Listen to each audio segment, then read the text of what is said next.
ఇలాంటి ఈ శీతాకాలపు రోజుల్లో ఎక్కువ మందిని ఇబ్బంది పెట్టే సమస్య గొంతు నొప్పి. ఒకవేళ మిమ్మల్ని ఈ సమస్య ఇబ్బంది పెడుతూ ఉంటే ఏం చేయాలి, ఎలాంటి సహజ పదార్థాలు వాడి ఈ సమస్య నుంచి బయటపడాలి, ఇది మనం ఈ వీడియోలో తెలుసుకోబోతున్నాం.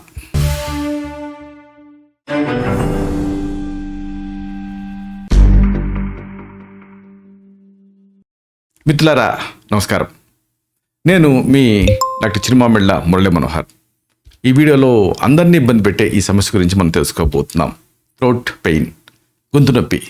ఈ గొంతు నొప్పికి సంబంధించి కారణాలు, నివారణ పద్ధతులు, అలాగే ఇంటి వైద్యాలు, ఈ మొత్తం సమాచారాన్ని ఈ వీడియోలో తెలుసుకుందాం.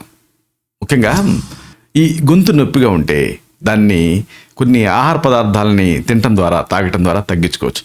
ఏమిటివి అనేది తెలుసుకుందాం.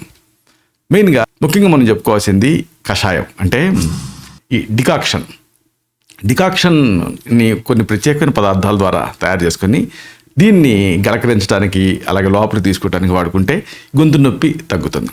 అంటే ఈ గొంతు సమస్యలని దూరం చేసి దగ్గు ఇలాంటి వాటిని తగ్గించడానికి ఇది ఉపయోగపడుతుంది. సో ఈ కషాయాన్ని, అంటే ఈ డికాక్షన్ని ఎలా తయారు చేయాలి? Very simple.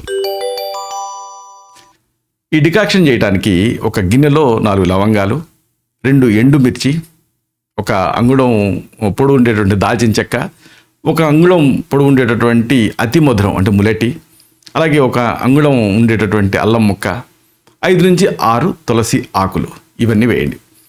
2 కప్పులు నీళ్ళు పోసి ఆ డికాక్షన్ సగం అయ్యే వరకు మరిగించండి. ఇప్పుడు గోరువెచ్చగా ఉన్న వరకు దాన్ని అట్లాగే వదిలేసి, స్వాంగశీతలం అంటారు ఆయుర్వేదంలో. ఇప్పుడు దీనికి 1 టీ స్పూన్ తేనె కలపండి. దీన్ని లోపలికి తాగటానికి వాడండి. అలాగే గలకరించడానికి కూడా దీన్ని వాడుకోవచ్చు. అలాగే ఇంకొక ఆసక్తికరమైన పదార్థం ఏమిటంటే గొంతు నొప్పిని తగ్గించే వాటిలలో ఎనాలిసిక్గా పనిచేస్తుంది. ఇదే అల్లం టీ. అల్లం టీ కూడా అంతే. వేడివేడి ఈ అల్లం టీ గొంతు నొప్పి సమస్యని, ఆ గొంతు ఇబ్బందుల్ని, వీటిని దూరం చేస్తుంది. గొంతు సమస్యలకి ఇది అల్లం అనేది ఒక సేఫ్ ఎనాలిసిక్ లాగా పనిచేస్తుంది. దీన్ని ఎలాగా అంటే సింపుల్గా అల్లాన్ని గ్రేట్ చేసి, అంటే తురిమి నీళ్ళకి వేసి మరిగించి తాగొచ్చు. లేకపోతే రెగ్యులర్గా దీన్ని టీలో వేసి ఆ మామూలు టీని కూడా అల్లం టీ లాగా కొంచెం అల్లాన్ని బ్లెండ్ చేసి తాగుతూ ఉంటే కూడా గొంతు నొప్పి తగ్గుతుంది. అలాగే దీన్ని బాగా ఎఫెక్టివ్గా వాడుకోవాలంటే ఒక కాంబినేషన్ ఉంది. ఇదే అల్లం ఇంకా తేనె, ఇలా కూడా వాడుకోవచ్చు. అంటే ఈ రెండిటి కలయిక గొంతు నొప్పి సమస్యను దూరం చేస్తుంది. అల్లం తేనె కలిపినప్పుడు బలమైన ఒక యాంటీ మైక్రోబియల్ ప్రభావాన్ని కలిగి ఉంటుంది. ఇది సూక్ష్మజీవులకు వ్యతిరేకంగా పనిచేస్తుంది కాబట్టి ఇన్ఫెక్షన్స్ ఏమైనా ఉంటే తగ్గుతాయి. దీనికోసం ముందేం చేస్తారంటే ఒక అల్లంని తీసుకొని తురిమి తర్వాత దాన్ని గ్రైండ్ చేసి ముద్దగా చేసి పిండండి, రసం వస్తుంది. ఇలాంటి అల్లం రసానికి తేనె కలపండి.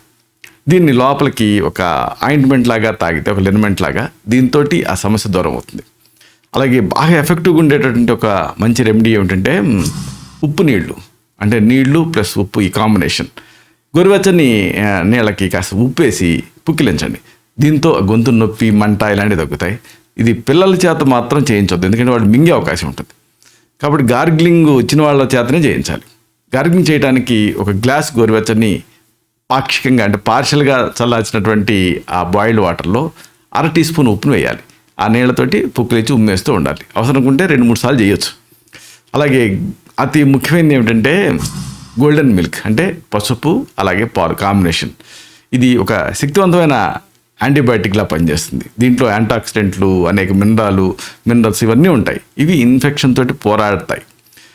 ఒకవేళ మీకు గొంతు నొప్పి ఇబ్బంది పెడుతూ ఉంటే పడుకునే ముందు ఈ పసుపు పాలని తాగండి. ఈ పాలను రాత్రి తీసుకుంటే కొంతమందికి ఉబ్బరింపుగా అనిపించేటువంటి అవకాశం ఉంటుంది. అలాంటప్పుడు దీన్ని తక్కువ మోతాదులో పగటిపూట తీసుకోవచ్చు.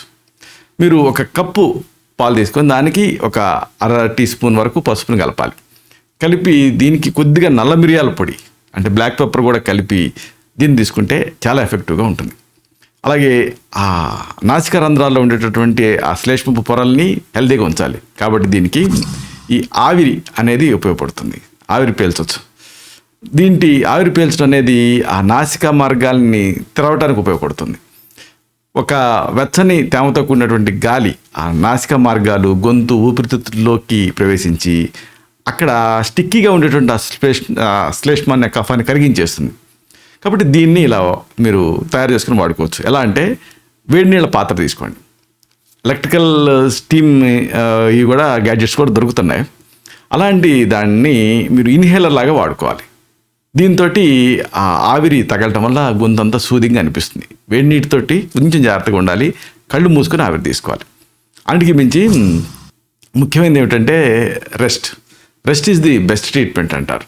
సరిగ్గా కోలుకోవటానికి రెస్ట్ఫుల్గా ఉండటం అనేది చాలా అవసరం. దీంతో ఇమ్యూనిటీ పెరుగుతుంది, అలాగే ఆ తెల్ల రక్త కణాల స్థాయి కూడా బ్యాలెన్స్ అవుతాయి. కాబట్టి ఈ ఇంటి చిట్కాలని మీరు పాటిస్తే మీకు యాంటీబయాటిక్స్ వాడాల్సినటువంటి అవసరం ఉండదు. ఇలాగా గొంతు నొప్పిని సత్వరమే పరీక్షించుకోవటం అనే దాని నుంచి బయటపడటం అనేది చాలా అవసరం. ఇలాంటి మరిన్ని ఇన్ఫర్మేటివ్ వీడియోస్ కోసం ఈ ఛానల్ సబ్స్క్రైబ్ చేసుకోండి. అలాగే ఈ వీడియోలు అప్లోడ్ అయ్యే అవుతుందని ఆ విషయం మీకు తెలియడం కోసం బెల్ బటన్ని క్లిక్ చేయండి. అన్నిటికంటే ముఖ్యంగా ఇలాంటి అద్భుతమైన విషయాలు 10 మందికి ఉపయోగపడటం కోసం ఈ వీడియో తాలూకు లింక్ని మీ సర్కిల్స్తో షేర్ చేసుకోండి. శతం జీవ శరదో వర్ధమానః, శతం హేమంతాన్ శతం వసంతాన్, 100 శరత్తులు 100 హేమంతాలు 100 వసంతాలు వర్ధిల్లుతూ జీవించండి. Stay healthy, stay happy, be positive, keep smiling, stay safe. Love you all. Subham.